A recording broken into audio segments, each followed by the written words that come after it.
So I'm here with Piers White, the chairperson of the Mark Pollock Trust and the founder of Run in the Dark. Uh, Thanks for coming, Piers. It's Not good at to all. see you. Pleasure to be Very here. good. So, can you tell us a bit about Mark and what happened in his life that led to the creation of the Mark Pollock Trust? Sure. Well, Mark Pollock is a guy from the north of Ireland originally.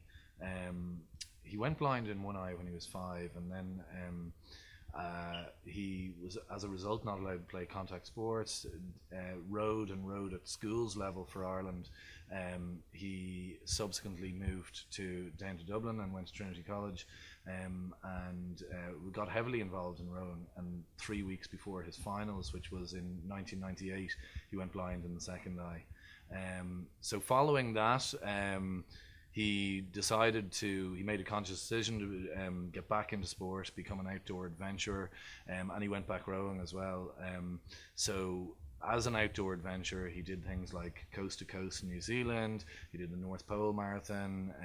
He did the highest altitude marathon in the world. So putting us all to shame, but to mark the 10-year anniversary of going blind, and this was after he'd gone back rowing and won silver and bronze medals against fully sighted people in the Commonwealth Games. He was the first blind person in the world to race to the South Pole. Fast forward a few months later, and he fell from the second story window of a house and is subsequently paralysed from the waist down now as well. That was on the 2nd of July in 2010. Mark spent 16 months in hospital. So as a result, some of his friends got together and effectively decided to set up a trust initially to cater for the capital and ongoing costs of somebody that was in Mark's situation. So that was, I suppose, really early 2011, and that was the start of the Mark Pollock Trust. So I'm sure you guys do a lot of fundraising relevant to the trust. Could you just please tell us about whereabouts the fundraising goes to? So I suppose, as I said, initially what we decided to do was, this was meant to be a trust for an individual that was set up. And what happened is, after we did the first lot of fundraising, which came really out of an event that was our Run in the Dark, which has become quite well known, we decided that we had a bigger responsibility because there were an awful lot of people backing Mark. So really, we've evolved the mission over the last few years, and our mission now is to find and connect people around the world to fast track a cure for paralysis. Speaking of Run in the Dark, I'm aware that there was a Run in the Dark event recently. Could you just please tell me about the significance of the Run in the Dark events? Well, again, when we got together, this concept was kind of conceived in my kitchen. We had a few friends got together. Mark had been an outdoor adventurer, so we wanted to do something in the sports world. And we bandied around a few ideas, one being that we should do an ultra marathon or something like that. But from a fundraising point of view, we wanted to have a mass participation event, an event that loads of people could get involved with. So initially what was called Run for Mark in the Dark, and eventually became the Run in the Dark, and subsequently has become the Lifestyle Sports Run in the Dark, because we've had great sponsors over the last few years in lifestyle sports. We have grown the event, which is a 5 and 10k run. For people can walk the 5k. It's for all abilities, and the significance of the darkness was really, A, to make it a little bit different, but B, to symbolize Mark's blindness as well. And we've grown it from, in the first year in 2011, we had 3,500 participants, and it was actually just last Wednesday, so we're all a bit shattered in the office still, and we had over 20,000 participants in 49 different locations around the world. What exactly is Team Unbreakable? Team Unbreakable is another fundraising mechanism that we do. So there was a documentary that was made about Mark called Unbreakable, the Mark Pollock story.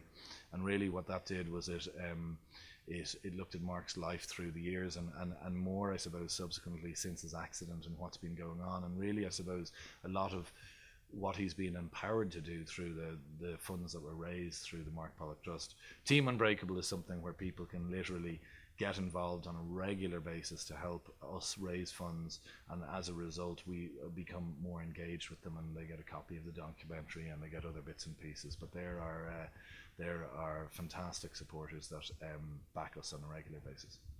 And why the term unbreakable? Whereabouts does that come from? Like, I suppose when someone like Mark Pollock, when you I suppose gone through the adversity of blindness and then subsequently paralysis, and you're still determined to try and get back on your feet.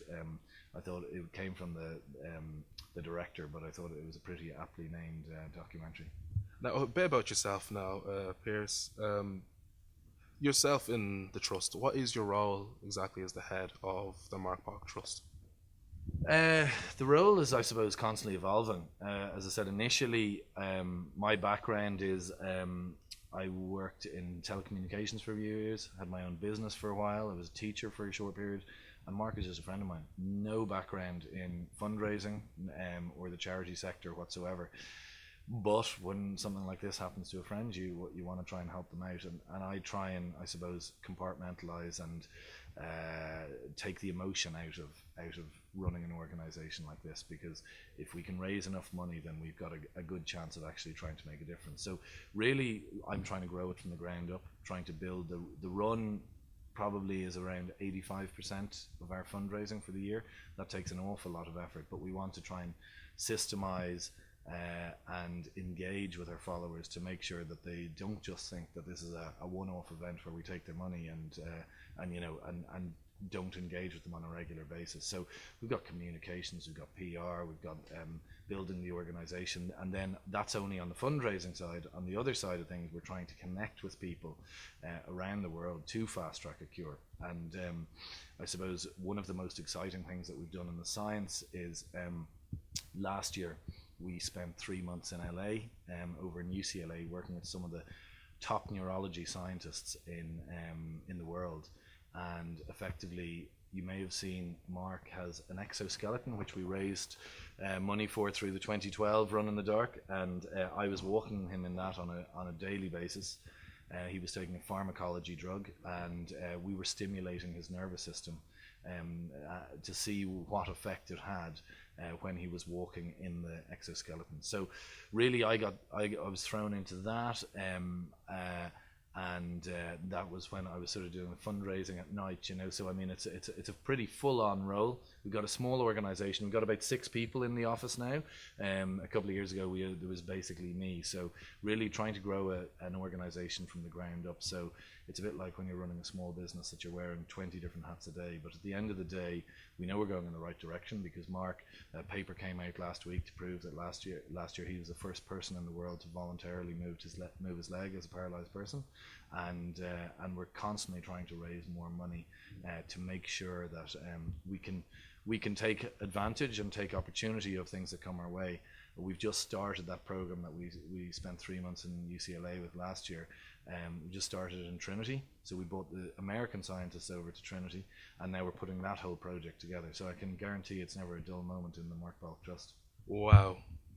I'll tell you what, honestly, Piers, the story of Mark is absolutely inspirational, and just hearing how determined you are to help your friend is highly uplifting. It's been an absolute pleasure having you here, Piers, and I can't wait to have you again. Thanks very much. You're welcome.